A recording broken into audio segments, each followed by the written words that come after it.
Let's take you back to one of our leading stories now, and the city of Tshwane Executive Mayor Randall Williams announcing that he will be stepping down from his position at midnight. Williams says he is doing it for the stability of the city and its coalition government. He says the position came with a lot of changes, but he believes he executed in the best interests or in the best of his abilities. The Democratic Alliance member has since last year been embroiled in allegations of corruption. Now, the latest being the Auditor General's report, where it found that Tshwane was sitting at over 10 billion rand in irregular expenditure emanating from the past several years. All right, let's get some reaction now, and we speak to Professor Andre Duvenhage.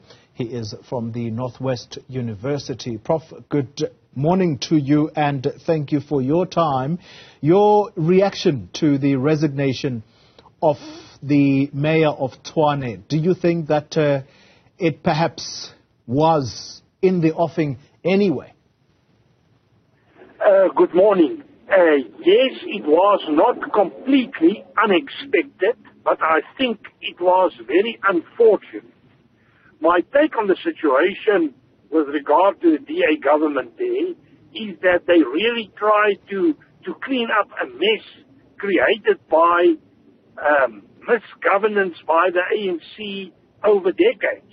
And that is not an easy process. Then secondly, when you are in a minority coalition, you are absolutely vulnerable. And this is just another example of the failure of coalition politics in South Africa.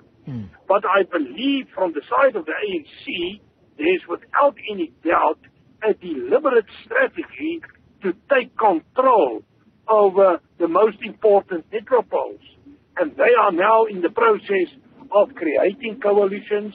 I think it has a lot to do with creating power bases before the 2024 provincial and national elections, where we know the polls are showing that their support base may be even below 40%. So this is the work you suggest of the ANC to position themselves in order that they take over the running of the city of Tshwane again. The suggestion that you are making then, Professor, seems to mirror what is happening in Johannesburg. Are you saying that the ANC, in cahoots with the EFF in Tshwane, are just about to take over the running of that city?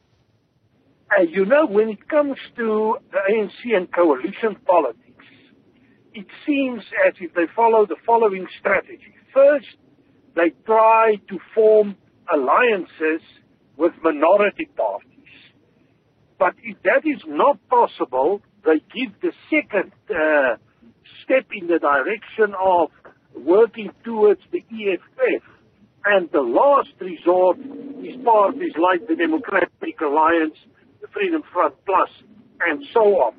Now, I think the one metropole differ a bit from the next, depending on the composition of opposition politics. I think if the ANC has an opportunity to govern without the support of the EFF, they will definitely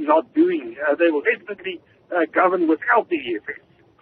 But if they have no other choice, then we are getting the tendency we are picking up in places like Ekurhuleni and Johannesburg.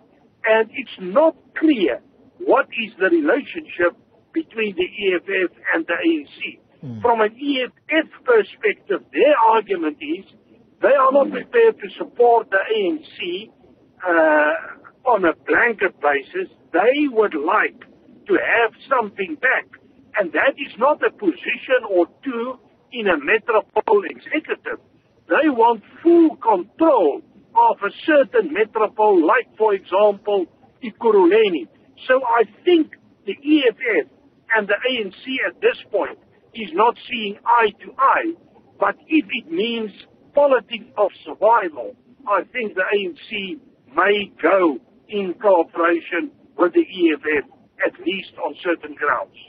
But, Professor, that the ANC element aside, and whatever it is that they may possibly be cooking up together with the EFF, if indeed that is the strategy here, but you cannot overlook 10 billion rand worth of irregular expenditure under this particular mayor. Include in there the unsolicited tender much earlier, which was picked up and everybody said no, but this is wrong.